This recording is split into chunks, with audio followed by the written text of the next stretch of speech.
Okay, so a bit of pre-video information. You may have noticed, all 0 people who watch my videos, that there was no video last week, and that was just because of a lot of reasons, and I'm just really tired. And this video is gonna be a lot of, what's the word? It's gonna be low effort, because I'm still tired, and I really should take another break, but I also know I shouldn't take the break because I just had a 1.5 break from YouTube. So this is just a video. It's gonna be fun. You're gonna notice at one point that I just cut out a certain portion of it.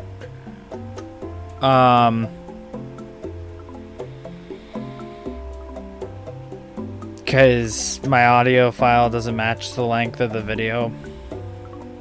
So I'm just gonna, it's gonna be really crappy quality. And that's why this video is named this way. So God willing, you'll enjoy it. Hello, everybody. I recorded last session and found that it really just wasn't a good time. I was just playing the game, trying to move ahead, because the fun part really comes with, cutscenes, character interactions. My monkey brain doesn't know how to make gameplay look fun or sound fun, especially the motion controls of Skyward Sword and how broken my Joy-Cons are. So this episode will be doing a voiceover of what this gameplay would look like in D&D. So I'm gonna literally be like watching the video as I'm voicing this over. So let's begin. This is taking forever. Okay, so last we left off, you made it into Farron Woods. You had just prayed at the bird statue, and now you're going to look for that little creature you saw last time. Crap. Roll. Oh God. Rolls for D&D.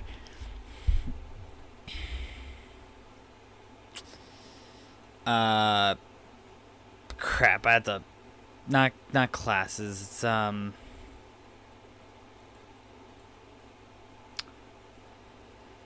oh gosh, D&D character sheets. Here we go. Just go straight to the sheet. Pull it up. God, zoom in. Give me a clearer photo, man. Here we go. Acrobatics, animal. That's not right. Wait, so acrobatics, animal handling, arcana, athletics, deception, history, insight, intimidation, investigation. Roll investigation. You get you have to get a D16 or higher. I roll a 5 and I check the wrong mushroom. Roll again. I roll a 20. I roll a natural 20 and find him behind the bush. I startle him, but he I was switching back to DM. He runs away. We'll just ignore that. We'll ignore the combat sections until it gets to a serious combat point. You roll again. 18. You find him behind another mushroom. He runs away again. He's really pissing you off. Again, we'll just ignore the combat because this is normal D&D combat. If I was facing against guys like this, I'd be facing them for half an hour. Considering my character's probably at level 1 at this point. So, little guys, he's sitting there. You're doing a little role play. I wonder, can I just skip it? Oh no, I have to roll. So you talk. The little guy goes, "Oh, you spotted me again." Holy crap, I take forever on this. Did I freeze the video, or is it? I don't know what's happening. The video's not moving. it introduces itself. It says its name is Machi, and it's grateful that you helped it. Good grief. I really do take forever. Says that if ran into somebody else funny and you've been looking for Zelda, which is your quest, like find Zelda. What's a Zelda? It says.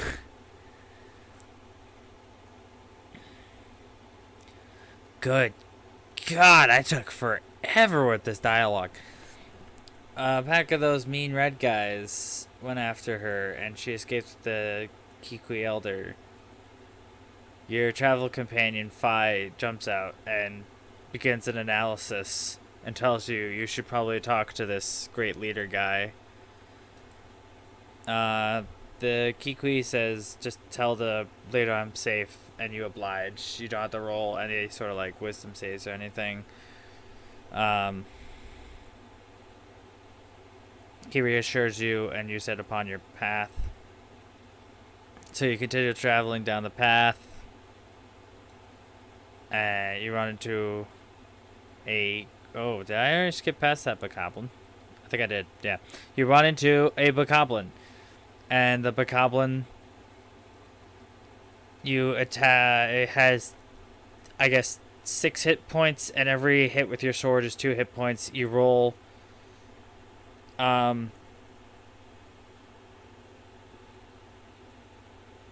20 each time, so every hit...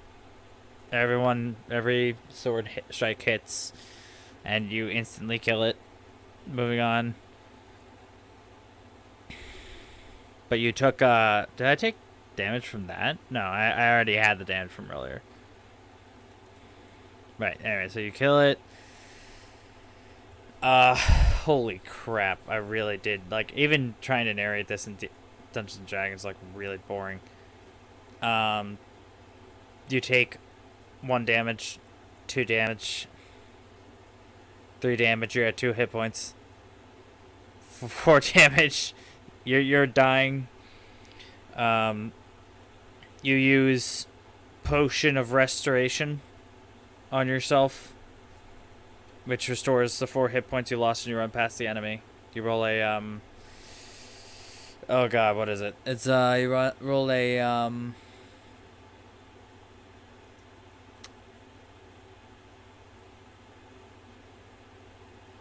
I guess athletics, just to run away. You don't really have to do athletics because the enemy is stationary. But anyway, getting back to what I'm doing. The game lags. You run into another bokoblin. Again, you roll 3 d20s, instantaneously kill it. You come across some bamboo in your path. You choose to cut it down. You roll a natural 20. Like, seriously, you're breezing through this.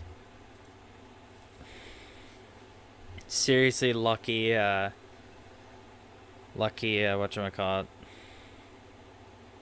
Again, skipping over this because it's going to be way too long if I do everything. Here's where it, gets serious. You run into the Kikui Elder, and you use, let's see. Roll an investigation.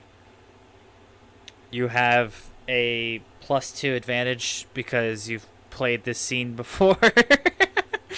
And you instantaneously find him on a 19-point roll with the advantage. He stands up. Guihi, I am Butcha, the Kikui Elder.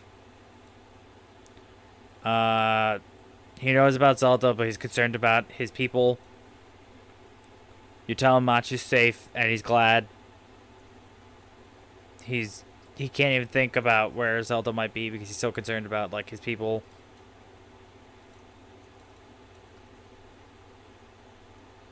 He asks you to search for them. This is now a side quest. You attempt to... Where is it? Is it persuasion? Yeah, you attempt to roll persuasion, but you have a -2 deficiency because of the deafness attribute. I think so. Or no, the mute attribute. Yeah, the mute attribute. So you have a -2 proficiency, and you totally fail trying to convince the elder, and so he just completely ignores you, tells you to look for his people, and your travel companion. Give me a second. The gosh, this takes so long. The travel companion comes out and tells you you can do this. It'll probably help you find Zelda, so you oblige, and she adds Kui to your dowsing ability, and you continue. You begin searching. This is important. You pull out a bottle and ask the DM, "Can I capture a fairy in a bottle?" And he tells you you can, but you have to get a 19 or higher on a D20 roll. On a shoot, actually, what is it? Sleight of hand, or is it medicine? I'm gonna do sleight of hand, because you kind of have to like sneak up to the fairy and like swipe it essentially. So I'm gonna do sleight of hand roll, and you have you have a -1 deficiency because of your chainmail armor and how loud it is. So you have almost like no sneak ability.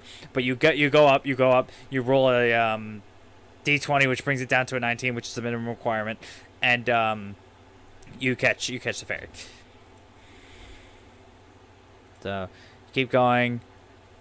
You perform acrobatics to get across tightrope. I'm going to pause the recording. Hello? Okay, we're back to recording. There was a break in the video because I had to do something. I might just end up recording this again. This is a test run. We'll call this a test run. Anyway, so you have to roll acrobatics for the tightrope. You roll a 15, which is 2 above the minimum requirement, but you're a little shaky. You fall. You have to roll acrobatics again to toggle the rope and then get back up. And you roll a d20, which allows you to finish the tightrope real easily. Oh gosh, that's so quick. You run into a boss moblin, and now you are in combat. You are in real combat, so you have to go. You are, I guess we're a paladin. I think we're gonna say we're a paladin. I have no idea what a paladin's abilities are. It's just a test run. Paladin. I can't spell.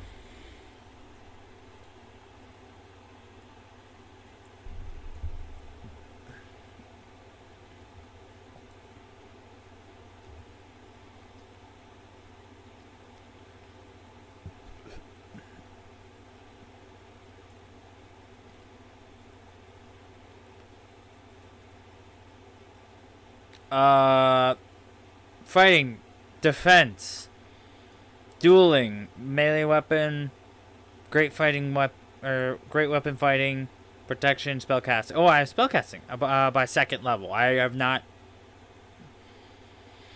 gained second level yet. When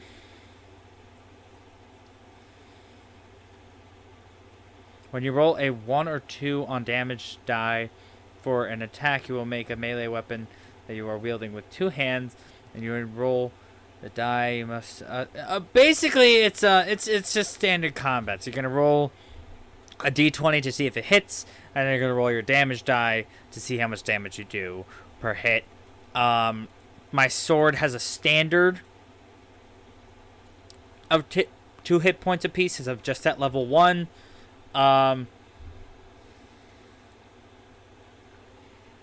It's not like rage mode or anything. So I guess basically you ask the DM, can I do a spin attack? He says yes. It hits 3 opponents, but it does only 2 damage, and each one of them is 6 damage. You do a second spin attack. You're nailing everything.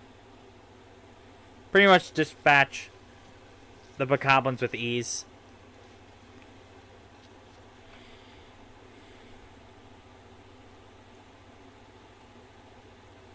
Now, this one's important. There's a guy out there, and he's asking you to help him get down because he cannot, like, stand or walk by himself because he's stuck in a tree. So this is an intelligence check. You have to roll a d12 or higher. You roll a d13, and just barely remember that you have the ability to roll when it counts the most, and you roll into the tree and knock the guy down. He takes 1 hit point of damage from fall damage, which is really funny, as all the Kikwis only have like three hit points. He thanks you. You move on. Now I'm going to use acrobatics for using the rope to get out of there because I don't have the patience or the time. Right, this is where it gets really funny. You walk up to where you know the next location is, and you walk up a route, no problem, and you say to the DM, "What do you rule on climbing if I am 6 feet tall and the vines are at 8 feet?" The DM responds, "Climbing speed is still 0 because you have none, and your armor, your heavy paladin armor, would probably give you a debuff. So you would have to get, I'm assuming, at least on a d20, a 12 or 17 or higher, with a what's the word? A deficiency minus of like 3. Your character rolls a d20 for a nat 20 and gets the 17 he needs, climbs the wall, and he climbs all the way to the ledge. And at this point, the DM is just stunned because he doesn't know how you are managing to do this. You have to do a bit of a perception check in order to find the Kikwi.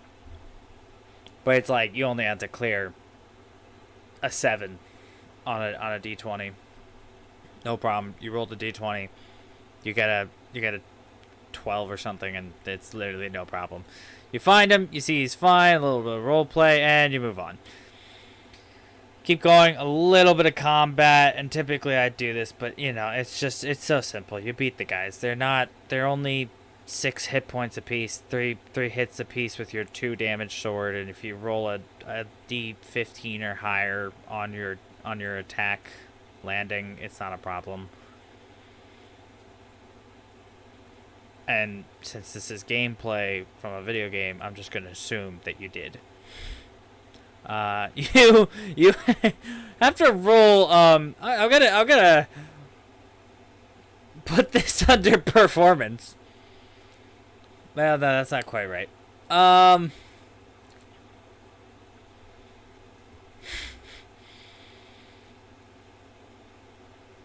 guess I'll put this under intelligence.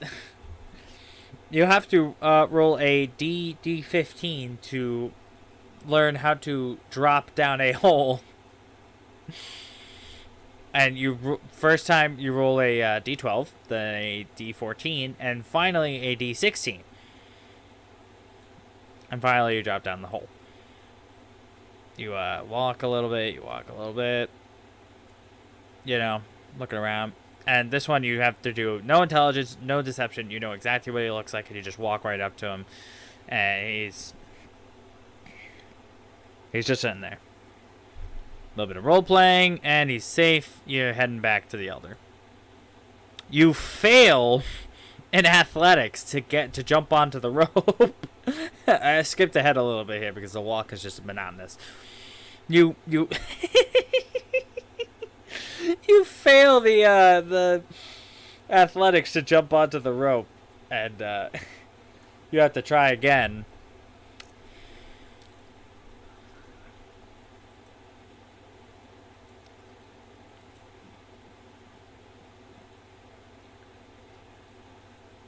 So here it is, attempt 2. And you get it. Talk to the Elder. The Elder's grateful, and he tells you where he knows where Zelda is, and then he also presents you with the slingshot, you have gained a non-magical item, which you can use for multi-purpose. So let's see. He tells you what to do, and I think you missed you have to use the slingshot to snipe a vine so you can get onto the land where the stuff is. You missed the first shot, which is I guess,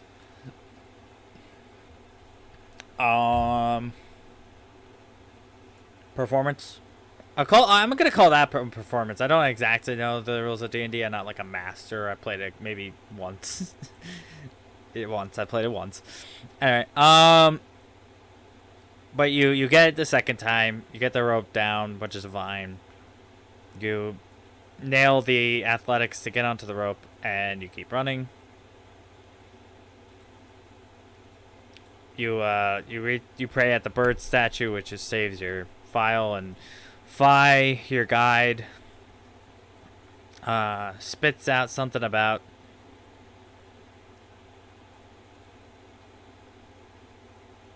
like do the thing. You use intelligence to realize there's a vine that you can use to get up into the thing. You can use athletics.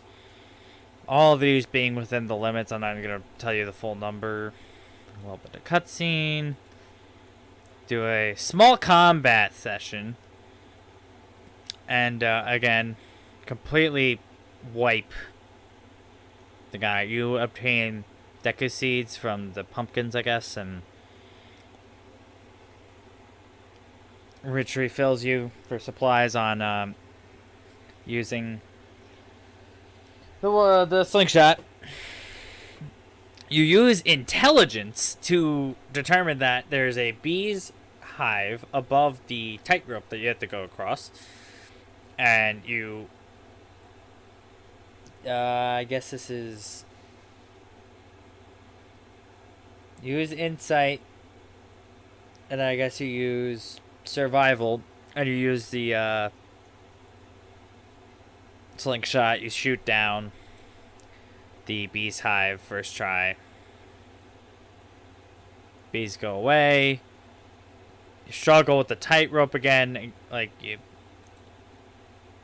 enemy jumps onto the tightrope, so you have to roll I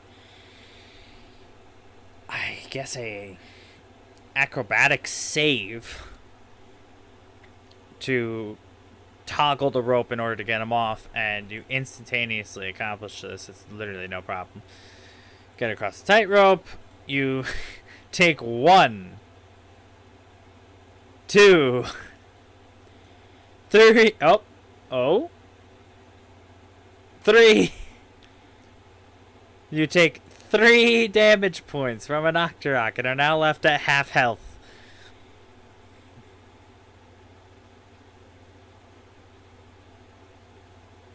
You use athletics to toggle climb the ledge.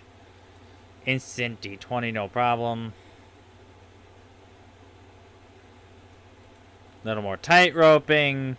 You're really good at luck. You're just really lucky with all these lucky throws you're getting.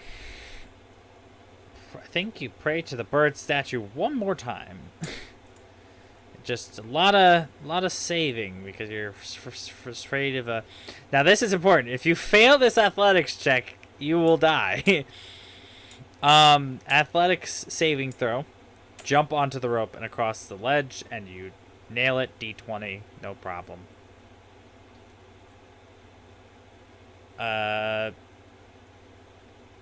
Little bit of combat, or what's this? This is you find a chest, which is, I guess, investigation, and you get 20 rupees out of it, which is a currency. You have to do a little bit of combat, no problem. 15, 15, 15 instant hits with your. Well, actually, I think you screw up a couple of the hits. Let me actually double check this. Again, this is a dry run. I'm gonna record this again probably tomorrow night, but You miss the first hit. You miss the second hit. Actually, no, you hit. I think you hit it twice so far. But you keep missing. You miss about 15 hits. But you get it. You got it. And you also get restored 2 health. You use a wisdom. Wisdom's on here, right? No, I guess wisdom isn't. Oh, wisdom is part of saving throws. Oh, good to know. I've been playing this wrong the whole time. Good to know. Good thing I have this practice run. So a wisdom throw. No, I guess that doesn't make any sense. I guess it's another insight throw to use your Skyward Strike to send the box into the sky. Little character development. Moving on, you pray to the bird statue. Again! Oh, not before you send another box into the sky. You use intelligence and investigation together. You have to roll both to discover the what are we what are we what are we doing? You use wisdom and intelligence together to hit the crystal above the door, which thus opens the door to the temple or the dungeon. Because I'm this Zelda Dungeons and Dragons. It's funny. You enter the dungeon, and there is a bird statue inside, and you pray to that bird statue, and that wraps up this session. As next session, you will be exploring the dungeon. So that was a rough run. I will be doing this again. So